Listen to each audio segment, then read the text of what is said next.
Welcome.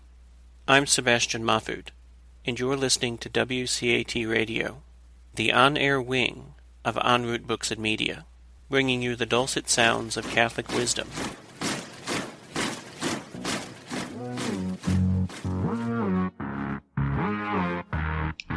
Welcome everyone to Polycarp's Paradigm. My name is Eric Robinson, and I have a good friend, Brian Nicholson, here with me today, who grew up as a Christian and then became agnostic. And so, very interesting story.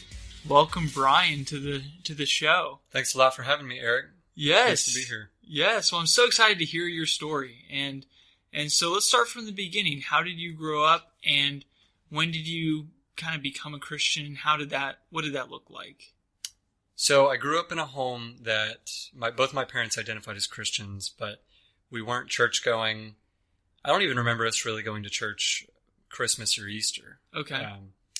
And I would hear, in passing stuff about Christianity in school, and it really didn't make much sense to me. Like, on occasion, my dad would say,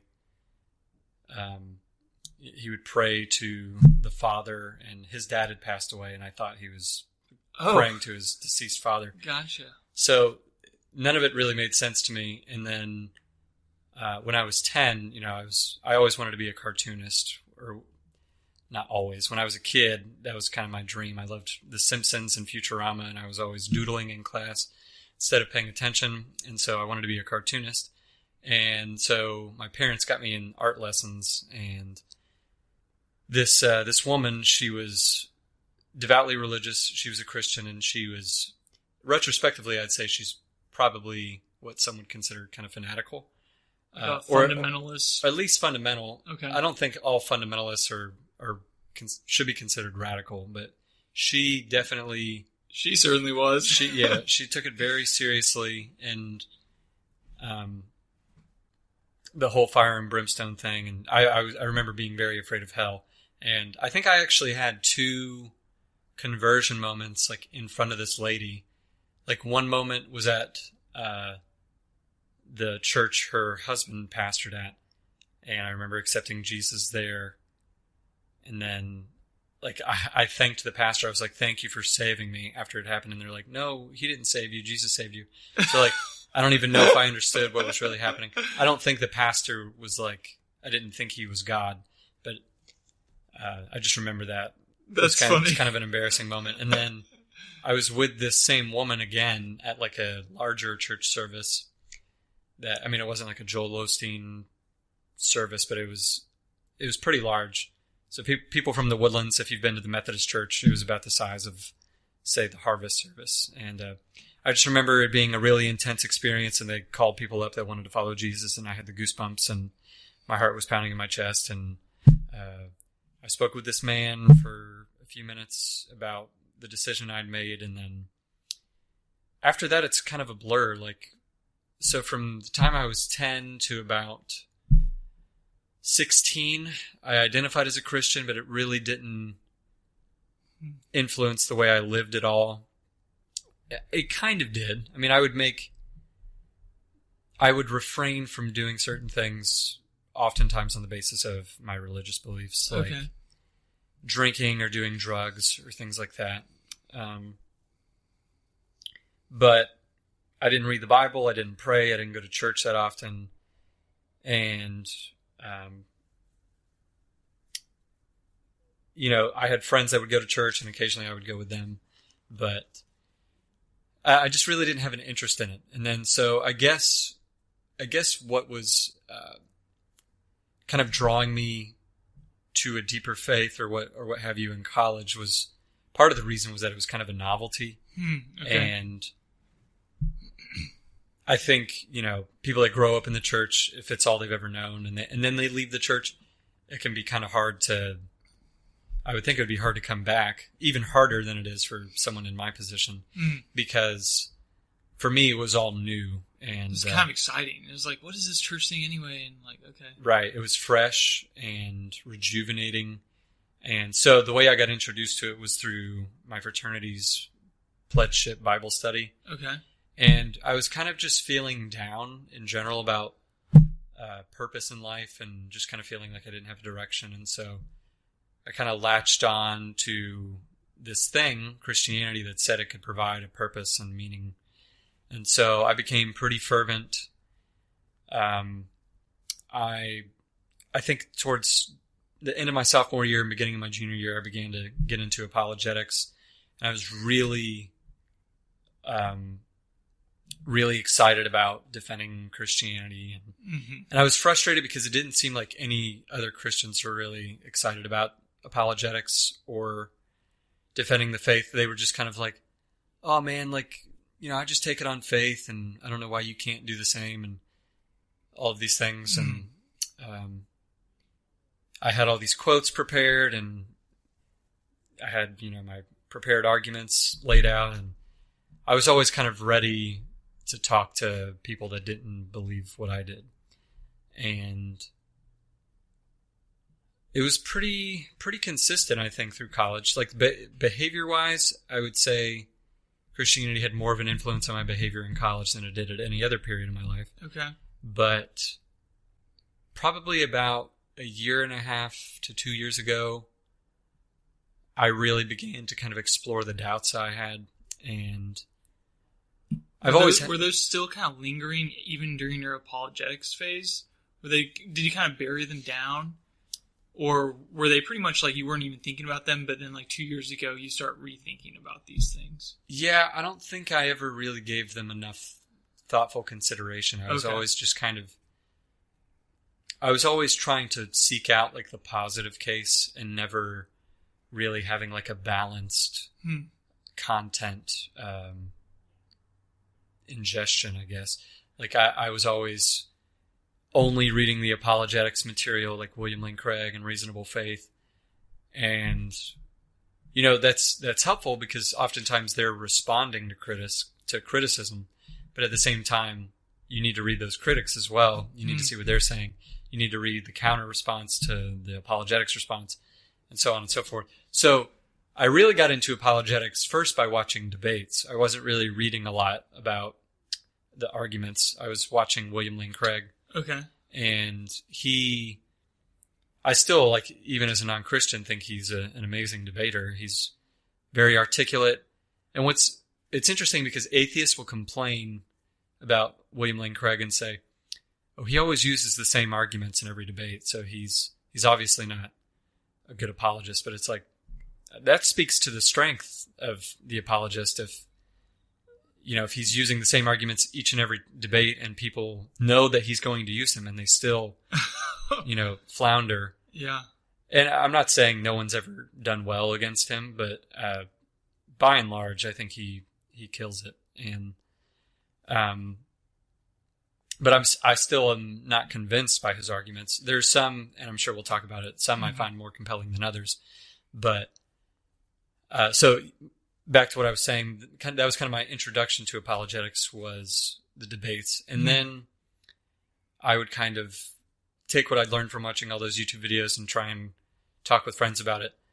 And I really don't know what sparked the doubt after college was over. I think I really can't pinpoint it. I mean, because I was just, I guess, fed up with a lack of interest in apologetics from other churchgoers. And even if I tried as hard as I could to express the importance of it, if I could refer to 1 Peter 3:15, if I don't know, if I pointed to examples of where apologetics had helped me talk with non-believers, no one cared. No, and I still feel like no one cares. And do you think part of that too was just feeling like a lot of Christians didn't value the intellect and reason? They just were kind of more into the emotional side of things? Absolutely. Yeah, I think, and to me that's almost, this might not be the right word, but it's the word that's coming to mind. It's almost kind of selfish because I think it's kind of like, this faith is mine. It's all for me. My precious. Yeah, it's like I want the endorphin kick and I don't care. But like there's so much at stake if it's true, like to not share that with other people, as awkward as it might make you feel, like that's selfish. And Penn Jillette is an atheist, and I think he said it really well He used an analogy where he's like, if you think there's a truck like barreling down on someone, like they're about to get hit by a truck, and you don't tell them like you're about to get hit by a truck, that's pretty evil. But this is even worse, because you think if someone doesn't believe in Jesus, then they're going to roast in hell forever. And you don't want to share that with them, or you don't want to prepare for that kind of conversation because you think it might be socially awkward, or you might feel uncomfortable. That's... Yikes. Yeah. I mean, that's really selfish. But I'm guilty. I was guilty of it too. Like, I didn't always go out of my way to, evangelize or anything. But I did want to be prepared. And anyway, after I'd kind of gotten out of my apologetics phase and I was beginning to appreciate the doubts I had, and I'm really not sure what tipped me over the edge, where I went from saying I'm a doubting Christian to no, I'm not. I can't really claim that I'm a Christian anymore. But I did reach a point where that seemed to be the most honest thing I could say. And today that's kind of where I am. A lot of the things that drove me away were some common things that skeptics always complain about. The problem of evil. I think the problem of animal suffering in particular is a big problem for theism, and I don't think it's mentioned too often in atheist circles. And I think it's quite powerful. Again, it's quite a powerful argument against God, because a lot of the typical responses Christians give to explain away human suffering, and maybe I shouldn't say explain away, to try and justify or warrant human suffering, they involve free will, they involve agents that can make moral decisions. But in the case of animal suffering, none of those things apply. So it seems like there's no justification for that. And people have written on it, and I haven't read their books. Yeah. I plan on doing that. Trent Doherty, I know, has written a book called like Nature Red in Tooth and Claw. And so there are philosophers that have written about the problem of animal suffering and its relationship to belief in God, or to the existence of God, I should say. Okay. That was a big problem for me. And then also just the historical trend of apparent supernatural explanations being eventually explained by natural explanations. So William Paley's watchmaker argument, are you familiar with that? Is it kind of like the deist argument of just he set things in motion? And well, it's kind of like the designer argument. So William Paley argued, if you found a pocket watch on the beach, and even if you didn't know what the pocket watch was for, you would know it has a designer because of the intricate mechanisms and so forth. And so he argued, because of how much more intricate human beings are, therefore it follows that we have a designer. Of course, William Paley preceded Charles Darwin, and I'm not, I can't sit here and explain the inner workings of evolution and why they're taken seriously by mainstream biologists, but I will say that I find it difficult to challenge evolution just on the grounds that it seems like the people that invest their whole lives into biology and into that topic have no real reasonable way of denying it. And even Christians like Francis Collins, who led the Human Genome Project, accepts macroevolution. He's got a website called BioLogos, where basically they're targeting Christians and trying to convince them that evolution is true. They're trying to harmonize macroevolution and Christian theism, which to me seems possible, but we'll talk about this more later on. Just because something is possible, I don't think that's necessarily grounds for thinking it's likely or probable. Yeah. So, those are kind of the two big things: the problem of animal suffering, and then apparent supernatural explanations like fine-tuning, which we'll probably talk about later. To me, that's probably the best argument there is right now for God, but because of the past success, or because of the past trends of supernatural explanations being ruled out by natural ones, I find it kind of straining to think, oh, this case is different. It won't happen here, Yeah. So that's so interesting. So what about, being a Christian, obviously, like in college, you identify as a follower of Jesus Christ. So now, as an agnostic, what do you do with the person of Jesus? Like, as a historical person, as the impact he's had on the world, your own prayer life that you used to have, sort of thing. Like, what do you do with the person of Jesus and all of this? Right, so I might have an agnostic view on Jesus as well. Like, okay. and by that I mean I don't know what to make of him.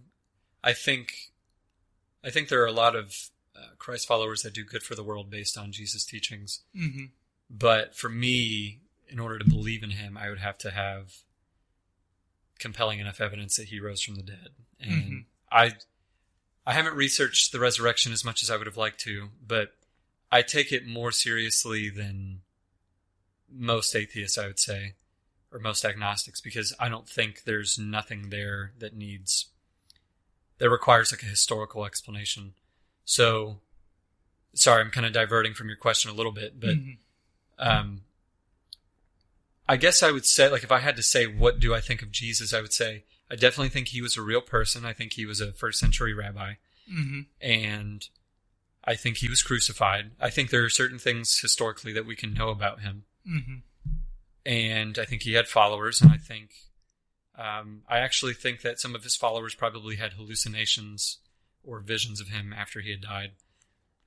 That's kind of the competing naturalistic theory that's like the most common one in scholarship, is that Jesus' earliest followers, including Paul and James, thought that they had seen him after he had died, but it wasn't a literal resurrection appearance, it was a vision or something like that. And the reason scholars think there had to be some kind of vision or hallucination is because it's difficult to explain why Paul would have been, and I used this point when I was practicing apologetics, but it's difficult to explain why Paul would be such a hardline opponent against Christians and then all of a sudden have like a 180 flip. And then it's difficult to explain why James, the brother of Jesus, would all of a sudden start worshiping his brother. So, but you have to think, you can't just take those facts in a vacuum. You have to say, well, this is a totally different time. These people believed in all kinds of things. Paul, I think at one part in the New Testament is trying to convince people that like he's not divine himself, which suggests to me at least that people were more easily persuaded in the past, as we would expect them to be, because we didn't have scientific explanations for things. So, yeah, sorry, that's kind of a long-winded answer. Yeah. I think Jesus was a real person, and I'm curious to learn more about the facts surrounding his death and possible resurrection, but at this point, I am not convinced. So yeah, and so what about identifying? Do you ever envision yourself identifying as an atheist? Like, why agnostic versus being an atheist? So I think there are different labels people ascribe to themselves, and some people call themselves an agnostic atheist, which would mean I don't know if there's a God, but I don't believe in God, and maybe that's an accurate description of me. There are agnostic theists who say, I don't know if God exists, but I believe he does. And then Gnosticism is kind of a claim of knowledge, and you might already know this, so sorry if you do, but maybe your listeners don't. So Gnosticism would be, like a Gnostic atheist would say, I know there's no God. A Gnostic theist would say, I know there is a God. And so the reason I call myself an agnostic is because of kind of the degree of confidence I have in both. Some days I think theism or deism is probable. Like I think based on fine-tuning and contingency arguments, I think it's like I see no reason to think that God's existence is unlikely. And then other days, like where I'm really contemplating the problem of evil and the apparent indifference in nature, in those moments I'm closer to being an atheist than I am a theist. So I kind of flip-flop a lot on my worldview. If I were to become an atheist, I think the problem of suffering and evil would probably push me towards it. And then also just kind of the lack of a differentiating factor in Christians and Christianity and kind of how people live it out versus other religions. Like, I feel like there should be something that separates them. And I know Christians would say, well, there is, but I can't really see it. And the way people come to believe in Christianity is kind of the same formula that people come to believe in Islam oftentimes, or Hinduism. And so that's facts like that, like facts like animal suffering, and then like religious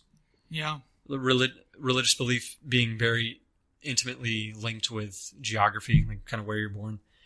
Things like that kind of push me towards more atheism than theism. But then again, like, why is there something rather than nothing? Why is the universe fine-tuned to the degree it is?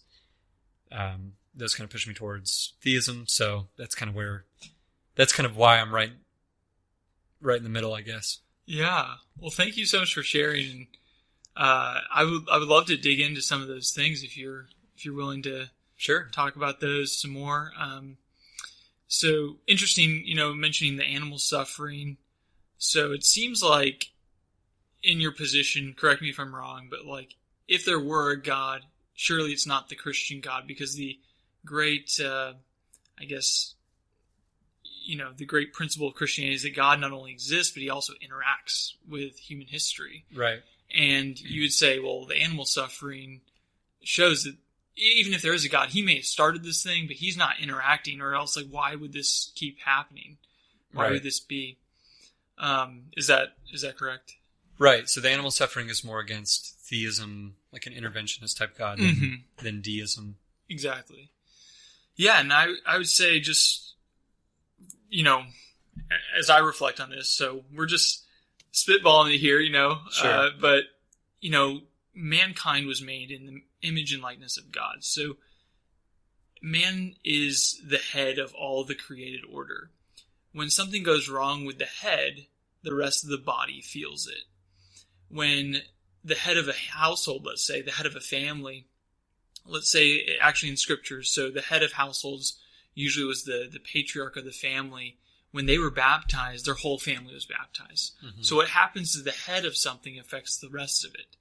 And as mankind sums up in himself all of creation, so we're not just material like the trees and rocks and all that, and we don't just have material and senses like the animals do. We also have an intellect and will. So we sum up all of creation in our human bodies, and then we also sum up even the angelic creation, that invisible creation of intellect and will that is beyond us. And so both the invisible and the visible is in harmony in the human person, creating the image and likeness of God. So when the human person gets fractured, that has basically like a cascading effect on all of it. It's almost like if you took if you poisoned the root of a tree, eventually its leaves will wither, even though it had nothing to do with the root. So it's kind of like that. And so that's how we would say, even though, yes, animals don't have free will, we are responsible. We are stewards of the animals, and because we messed it up, they're being affected by it. And this is why we call, when Christ came, a recapitulation. So he became the new Adam, the new head. And so in him, things are being renewed. So now the root is healed. Now the head is healed. And gradually, through time, through the church, things are gradually going to be healed and all of that. Not saying that they're going to be perfect before Jesus comes. We're still waiting for that, and he'll make everything new again. The good news of Christianity, the good news of the cross, is that Jesus Christ takes the suffering and redeems it. So it's no longer meaningless. And so it's not a promise that we're not going to have suffering. So even the animal suffering and all human suffering, now there's meaning behind it. Now that suffering can be offered up in union with Jesus Christ and him crucified for the healing of the whole world, for the healing of the nations. And the good news also has everything to do with the resurrection. So the most evil act that has ever happened on this planet was the crucifixion of Jesus Christ, who is fully innocent, and it was a full violation of him that we committed against him. And so that's the most heinous evil act that's ever happened. And yet through it came the resurrection. Our salvation was through it. And so St. Augustine would say, God is so omnipotent and all-powerful that he only permits evil because he's so powerful that he can create a good out of that evil. And obviously, as humans, we do have that freedom. So he doesn't will the evil actively, but out of it, he can create an even greater good, which is why, as Catholics, in the Easter Vigil, we say, "Oh, happy fault of Adam. Oh, happy fault that won for us so great a Redeemer." Because had he not done that, Christ would not have come. And had he not come, we never would have been divinized. We never would have been brought up to share God's life. And so those are a few things that few thoughts on the suffering problem from my vantage point. That's how I see the animal suffering playing in. And I haven't read the arguments for or against it. I'm just having a conversation with you, but that's how I think about it. So, okay. Any thoughts on that? Yeah. So you had a lot there, but you talk about intellect and the will is kind of what separates us from the other animals. And to me, this is kind of the very problem, because what brought about suffering was a result of intellect and will. And if the animals lack that intellect and will, I don't see how it's justifiable for them to pay the price or pay a portion of the price because of Adam's decision. And so animals can't avoid sin being brought into the world. And it just seems like God could have, and it's not even just for human consumption purposes. You know, I'm not a vegan. Maybe I should be. Yeah. Just animal suffering in general, like a bear suffering in the woods and there's no one around. I still see that as an injustice, because the bear is not a morally culpable agent, and yet he still has the same pain sensors. And actually, some people have said that animals, in order to kind of get around the problem, they'll say animals don't actually feel pain.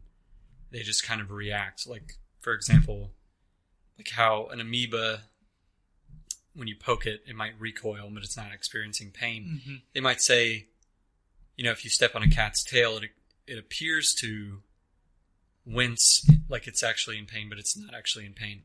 And then you get into this whole conversation of different levels of pain. Like human pain is more extreme than animal pain because we have self-awareness. We're aware that we are experiencing pain. And I kind of get that. Like, but even if human suffering, like even if I granted human suffering were worse than animal suffering, to me, it still seems like animal suffering of any kind would be unjustified, because and I kind of want you to jump back in, because I don't think I understood how the whole concept of the root or humanity being the head would justify like the head's actions negatively impacting people or agents or animals or whatever you want to call them. I'm not saying animals are people. I kind of No, I understand what you're saying. So yeah, and I mean, so when we can feel in our own bodies, right, our own physical bodies, that when we make a decision, sometimes our bodies are affected by that in our own persons. And there's no separation in the Catholic view of the human person is that we're a body-soul composite. So we're talking about a different thing. But what I'm saying is that we can even know in our own person that, hey, like I made a decision and that's affecting me physically. Like I decided to eat that fast food. Oh my gosh, that's horrible. You can also see how, as like a head of a household, like a father, if he decides to, let's take a negative example. Let's say he decides to commit adultery and betrays his family and then causes a divorce, and now his kids are affected.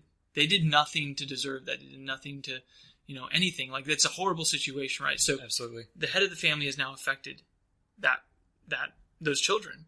Moreover, you could say if there are two dogs in the family, they're now affected by this too. Maybe they get split into two different homes, and that wasn't their fault either. That this head of the family committed this sin, that these dogs are now being affected by that too. And so before the fall of man, everything was in perfect harmony. It's as if like you could go up and pet a bear and like he wouldn't eat you. It's like that sort of harmony, and that's something that is going to happen again at the end of time, where we're going to have this awesome harmony with all of creation. But it was fractured because of sin, and what that does is it basically puts creation at war against each other now. Now there's like starvation. Now there is all these things that we attribute to effects of sin. Starvation, storms, like all those things that have happened now in the natural order. And this is why in Romans it says even the creation is longing for the revealing of the sons of God. Like what you're seeing in the animal suffering is them groaning for our redemption, for us to like actually take ownership now and say, we're not going to tolerate this suffering anymore. Let's go fix it. And so we see that even now. We see zoologists and these people, like one of my friends, he loves animals. He showed me the guy that has a lifelong friendship with these lions, wild lions in Africa, which is so cool. And like they hug him. That sort of thing is being worked out now, which I think is so cool. And so we see there is a redemption happening even among the animals, and it starts with us. And so that's why it's important to understand that the head does affect the body. So what we do towards the animals, so deforestation would be a bad thing. It's affecting that whole ecosystem. Right. We can actually, greatly damage the world. Or we can actually go and heal the world. And we have that certain power because we do have that intellect and will. What we do affects these animals. What we do affects our fellow human beings as well. Right. I grant that it does affect the animals, and in the example you gave of the dad, the head of a household can have a negative effect on the lessers of the household. I grant that, but the question isn't whether or not it does happen or can happen, but is it justified that it's happening? So that's kind of my problem, is even if, it obviously does happen, human behavior does influence whether or not animals suffer. But the question is God warranted in justifying that? It seems like it's possible that God could have created a world where humans still have free will and we can still do bad things to one another. But animals don't have pain receptors, or animals... Mm-hmm. I mean, we don't really need them to exist at all. Like, God could have created non-living... Right. But how much more glorious will it be at the end of time when all things are back into harmony again, and maybe it will be more harmonious than it ever could have been even before the fall. And so therefore, and to have these animals now existing, let's say forever, and this is just a hypothesis now, but I'm just saying, like, what if it's possible that the harmony that they once had with mankind, though it now is shattered and we're seeing the suffering, what if at the end of time, all of it actually, we would say, that was worth it. That's actually worth it. We don't know that. We can't, but we have hope that that would be the case, because in light of the crucifixion, the worst thing that's ever happened, there's the resurrection, the best thing that's ever happened. Or take a minor example, like St. Joseph in the Old Testament. Joseph was betrayed by his brothers. And you would be like, well, what the heck, God? Like, why didn't you intervene? Like, why didn't you rescue him from his brothers, throw him into that pit, and then sold him to Egypt? I'm sure Joseph probably would have thought that, like, God, what the heck are you doing? And it wasn't until the very end of the story where he gets raised up to Pharaoh's right hand, and he's in that position of power now to help his own family survive in the famine. And then he says, what you intended for evil, God made for good. And so that's the principle that we're going by. Now, I think the fact of animal suffering, I don't see it as a view of justice or injustice. It seems to me it just follows the natures that God himself established at the beginning. And he didn't want to change the nature of the things, or else it would cease to exist. So, like, we have a human nature. We have an intellect and will. He could take our freedom away and make us slaves. Mm-hmm. But for some reason he doesn't, because he values our natures. So an animal, he values the nature of an animal for its purpose. And to mitigate that in any way would, now that animal would cease to exist, or that nature would cease to exist. And so I see that their being affected, this suffering, is a product of their nature. And with the wound of human nature, it's affecting all of natures. All natures and all of creation are now like being affected by that wound. I think the good news is that God took on human nature to now heal all of creation. Right. And so, let's say it was just an unjust punishment or something like that. Mm-hmm. I would say, fair enough. Like, it does seem very unjust. Let's now go be part of the solution to make it better.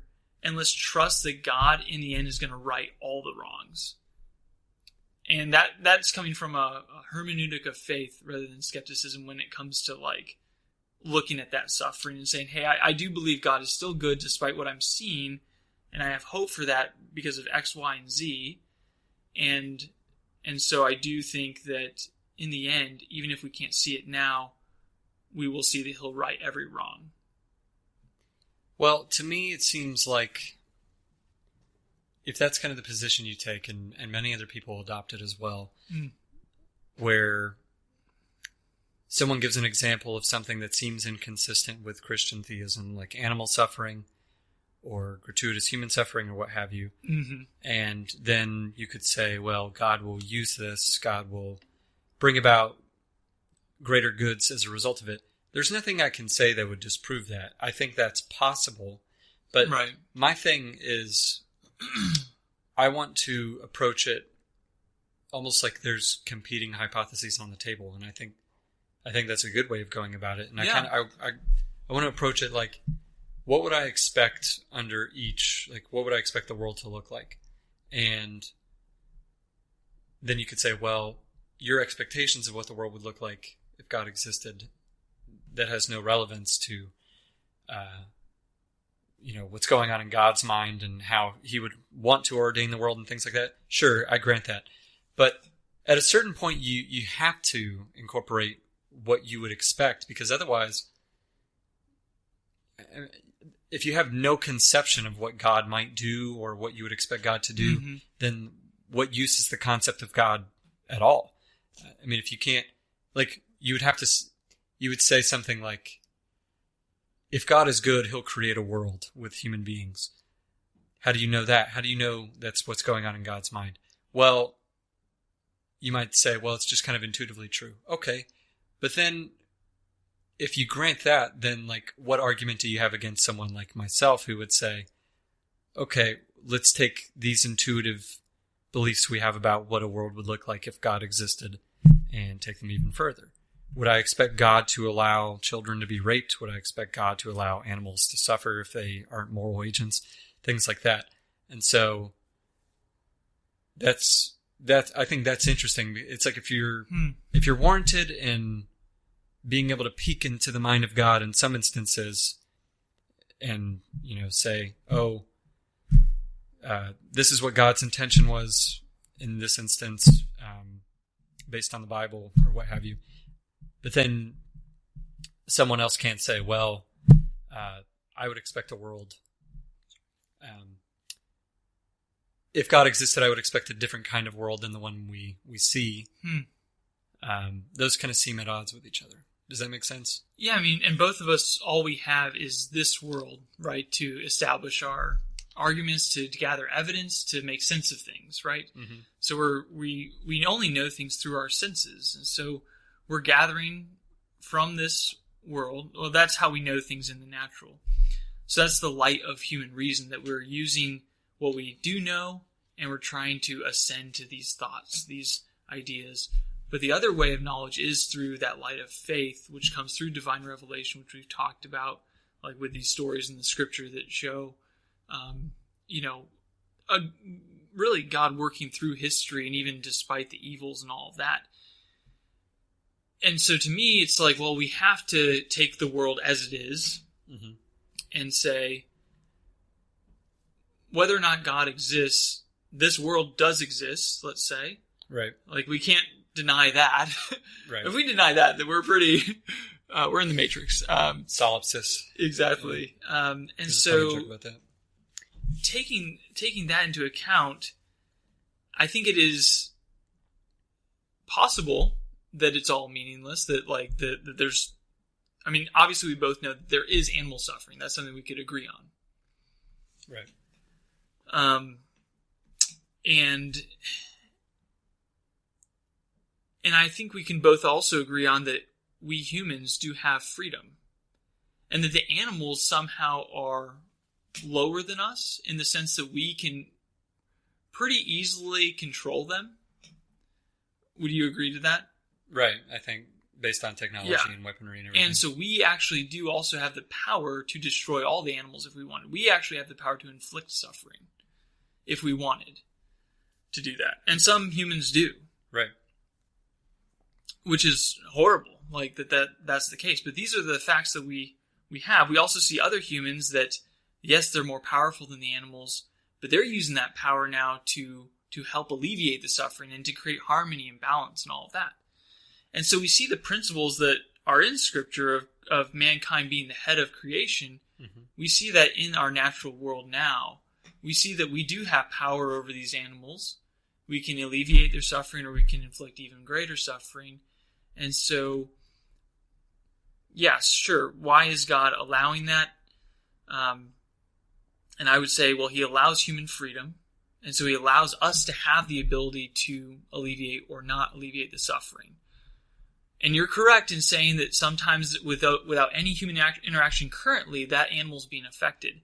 And I would say that is where we would have to go to the beginning and say, at some point, humans, we messed up at some time. So, like, there's human actions that happened 50 years ago that those people, let's say, are already dead. Mm-hmm. So let's say, like, we dropped a nuclear bomb on Japan, but the radiation is still feeling the effects, even though all the people responsible are now dead.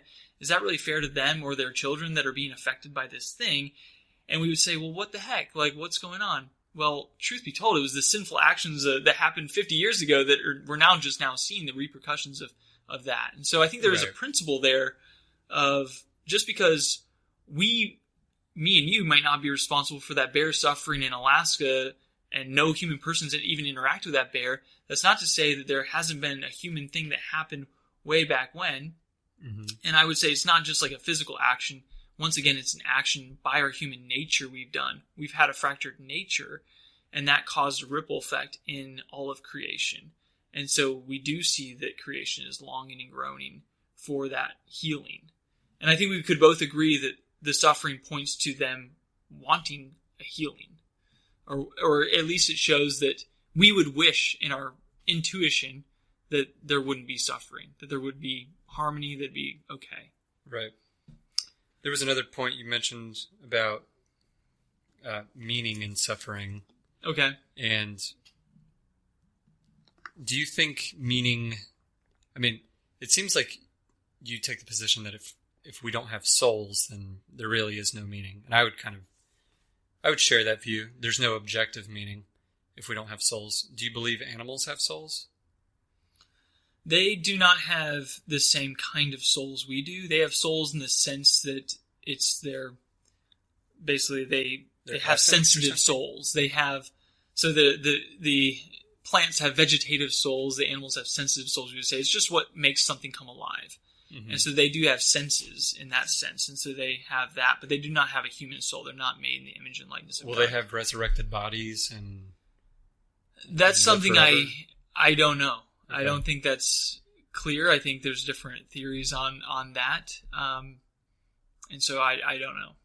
It's difficult because it's, if you say animals have souls, so that's a possible explanation for, or to justify why they would suffer, then it's kind of like, where do you draw the line? Do Tyrannosaurus Rex go to heaven? Do spiders and bacteria and scorpions? And, I wouldn't want my afterlife filled with tons of gross insects and critters.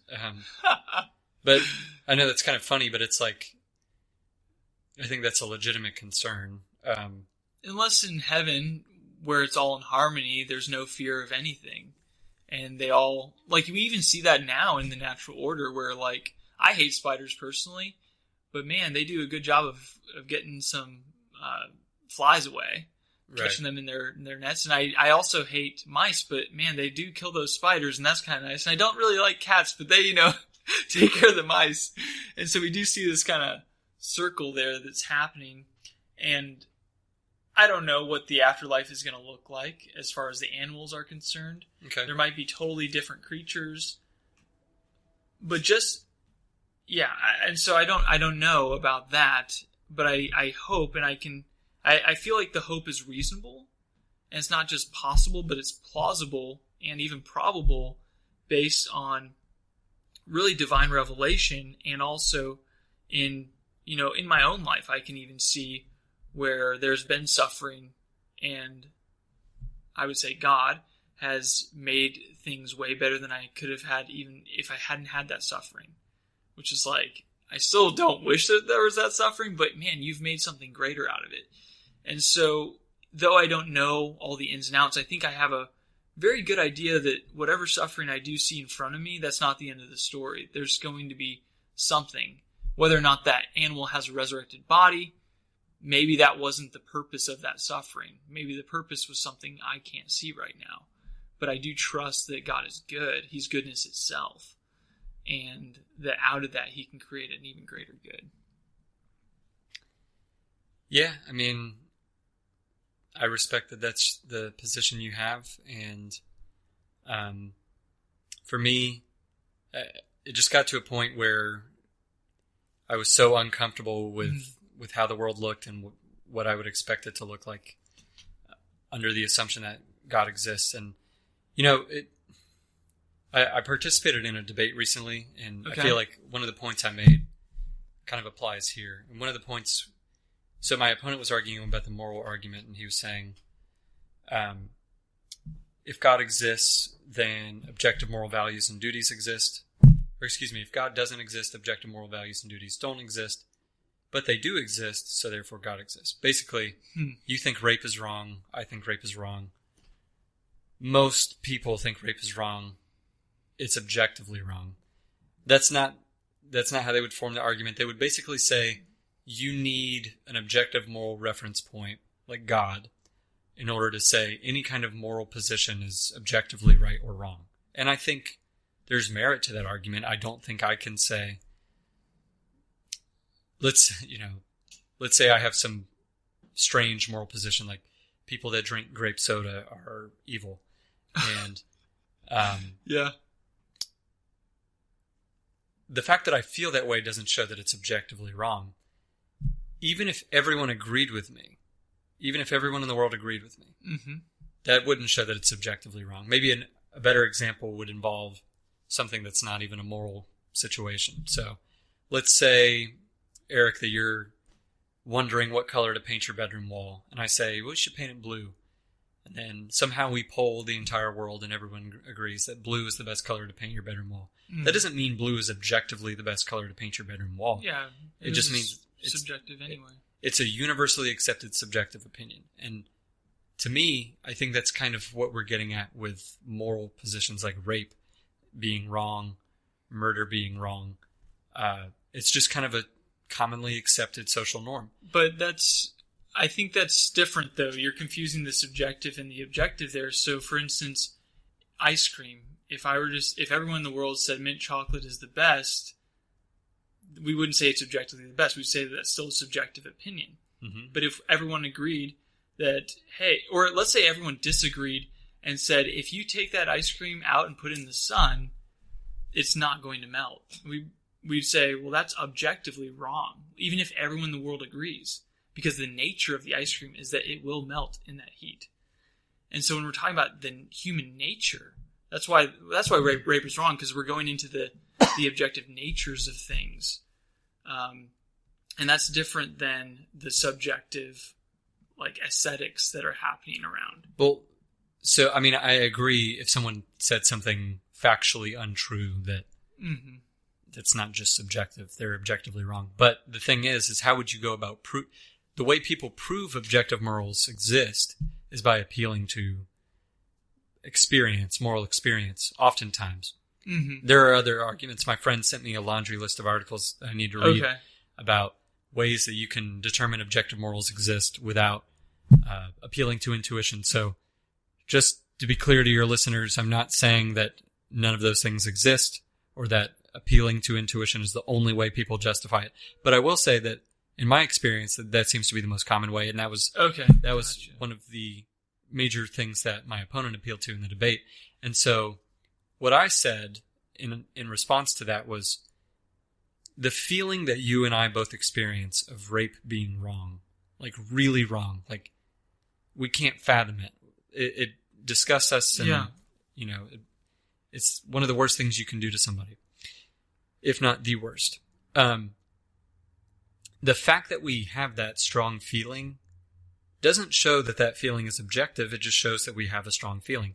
And if I can provide a naturalistic account of why we would have feelings strong like those, and I don't see anything in our evolutionary history to think that those kinds of feelings would be improbable, like you and I thinking rape is really wrong, or finding altruism to be an admirable quality and finding that objectively good.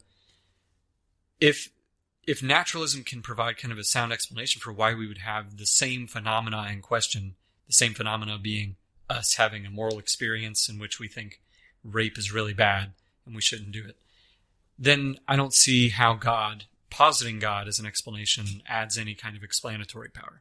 So I grant, to kind of reiterate, I grant that if God did exist, at least potentially, he could be a moral locus point.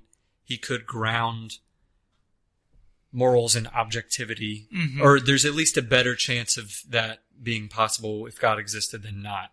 But the way people justify objective morality, oftentimes, is by using a phenomena that I think can totally be explained plausibly using totally natural mechanisms.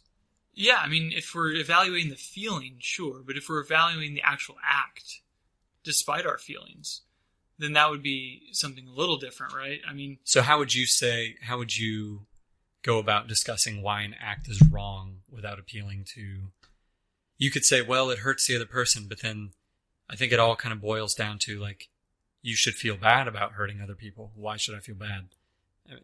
Is that... I don't know. It seems to always end up at that point. Yeah, I mean, I do think, like, there's validity to the moral sense or having that intuition of something being bad. But what I'm talking about, though, is even if everyone in the world did not have those feelings, let's say the Germans during the Holocaust actually didn't feel bad about killing Jews. A lot of them didn't. Right. That didn't make it good, or that didn't make it right, or that didn't make it less wrong. You and I think that, like, I agree subjectively, but I can't prove that. I can't show that what they were doing was really wrong, aside from just appealing to commonly accepted societal norms and how I feel about it. Well, you could appeal to the nature of things. So, like, you could appeal to their human nature. So, like, slavery is wrong because in our nature, we are free agents. And when you subject someone to slavery, you are wounding their nature. And so despite what anyone feels, you are objectively doing something that goes against their person, their human beingness. Wouldn't that assume that I grant some kind of authority to a thing's nature? Like, I think you'd have to agree that there's an objective. Yeah, you'd have to agree that there's an objective human nature. Yeah, and that human nature should be valued. I mean, because I could grant that there's a human nature, but think... Or not even valued, but just that there is a way that nature flourishes and there's a way that it does not.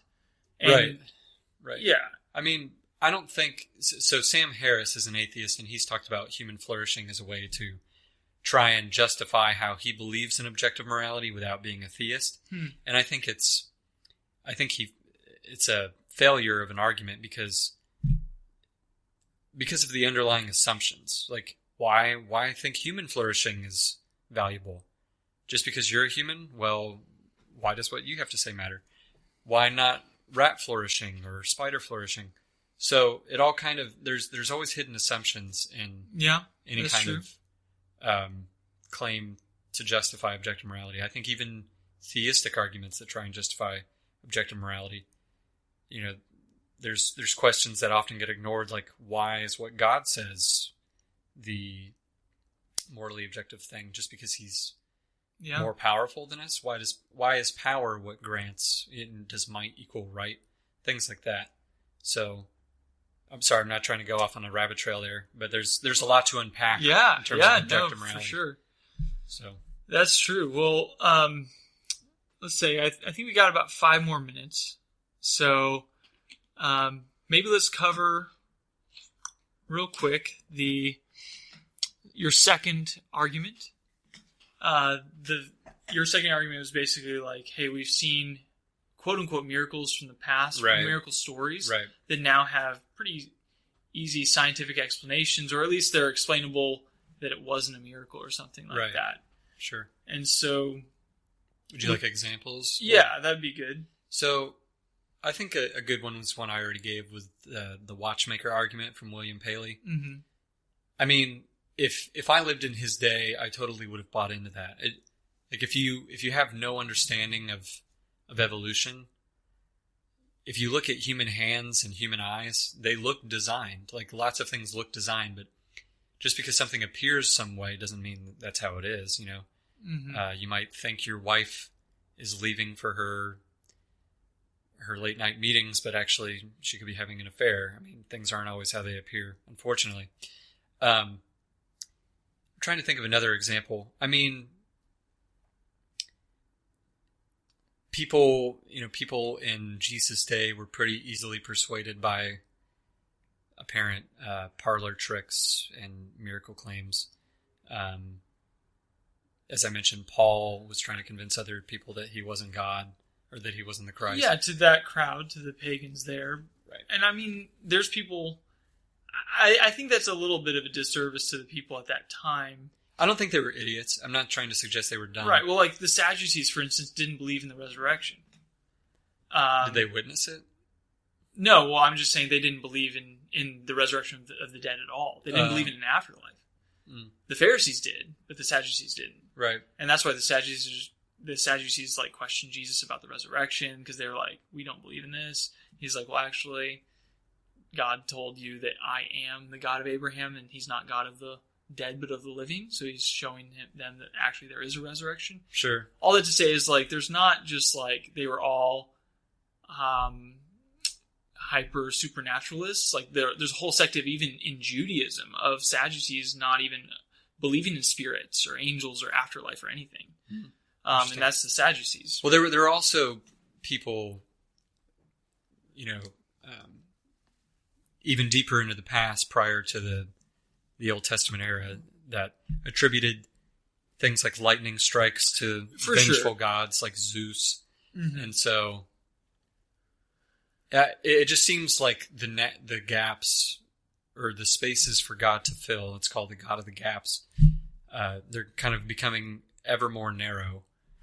And I guess it's kind of a trend thing. Like, it seems in every other instance, the natural explanation has ruled the roost, and it's taken precedence over the apparent supernatural explanation. Yeah.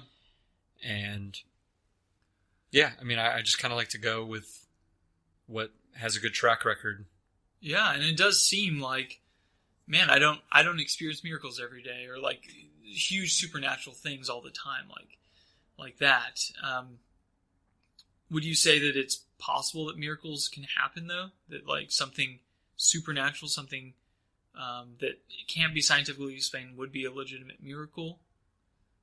Well, I don't think a miracle is just something that can't be scientifically explained, because that would mean prior to any novel scientific discovery, it would seem like a miracle. It was a miracle. Gotcha.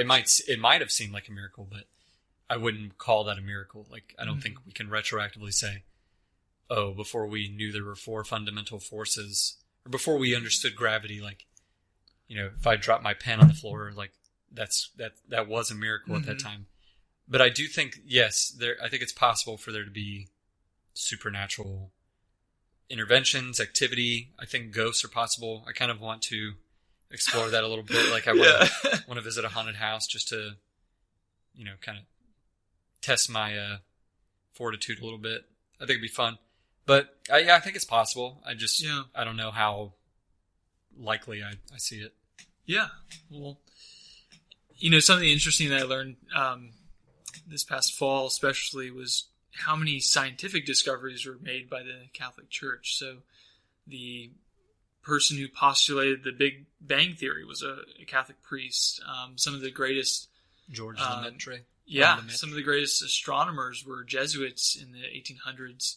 And we have scientific discovery after scientific discovery by the Church.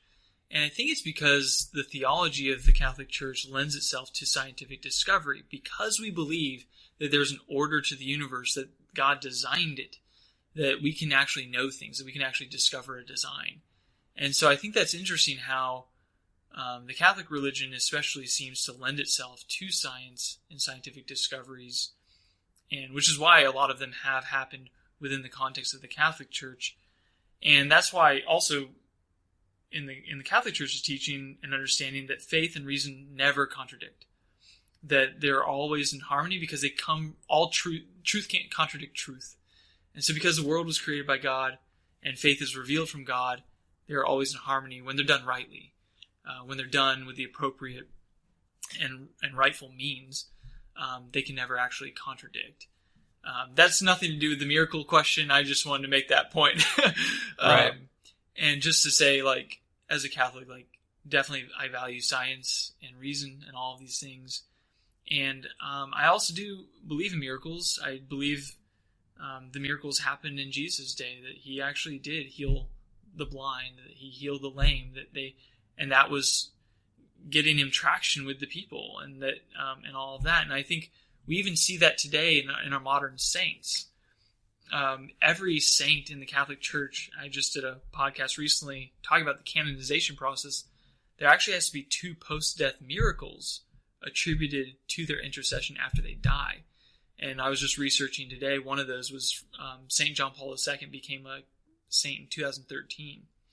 And the second miracle to verify that was this lady in Costa Rica who had an image of JP2, and she had a brain aneurysm and was paralyzed. Half of her body was paralyzed.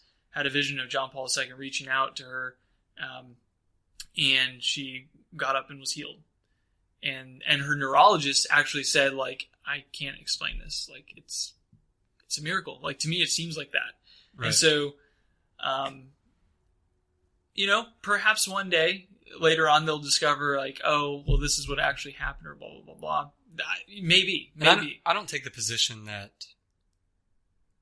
there's nothing that I could witness or hear a testimony like that and, like, have verified, lots of people are confirming that this actually happened to this woman. Yeah. I don't take the position that, like, nothing like that would ever not faze me. Like, I would always be like, well, it'll be figured out one day. Like, there are some things that I would struggle to, I think have that position with. One thing too, just to wrap up, and we'll be done after this, but I think the trustworthiness of the witnesses is important. So, like, if there's someone in your life that you really trusted, that, like, they are not crazy, they're, like, super rational, and I don't know, and they tell you, listen, I totally witnessed a miracle. Here's what happened. I saw this, and this is what happened.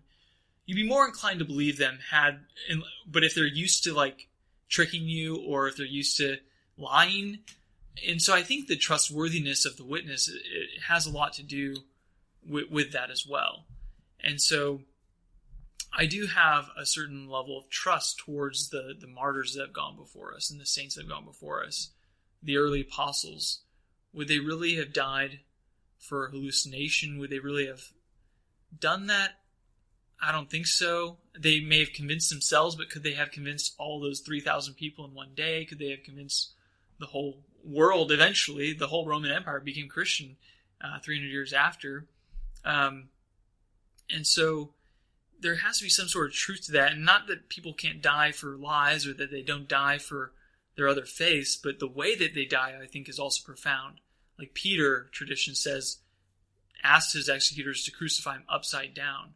And he was actually about to flee the city, had a vision of Jesus, and saying, I'm going to die with my people again because you're leaving. And Peter turned around, and he knows he's going to die. And so he's actually willing to go and sacrifice himself. And I think that willingness to sacrifice for another, and we see that over and over in Christianity. But anyway, that's something that I think about too, is like the trustworthy of the witnesses, a holy life when you can witness that. Unfortunately, we don't see that a lot sometimes, but we wish that we could, right? We wish that we saw people that were just joyful, pure, holy, doing the right things, right? So, any last comments, Brian? No, I don't think so. I've enjoyed our time getting to speak with one another, and hopefully this won't be the last time. And I'll deconvert everyone on the next episode. So. Yes. Thank you, Brian. Wow. Challenge accepted. Nice.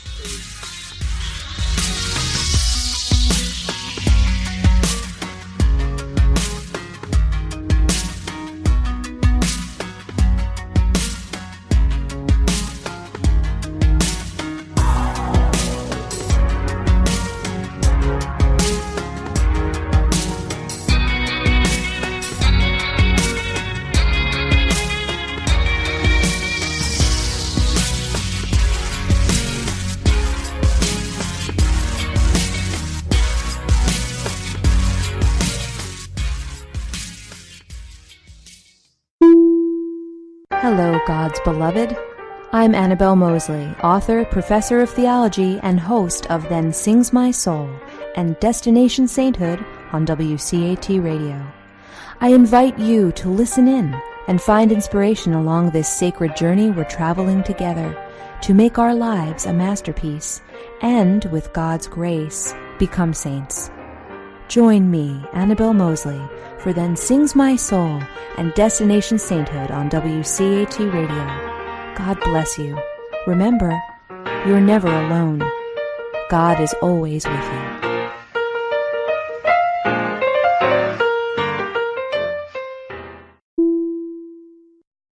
We hope you enjoyed the program and will join us back for another show on WCAT Radio. This is Sebastian Mahfood. Good day.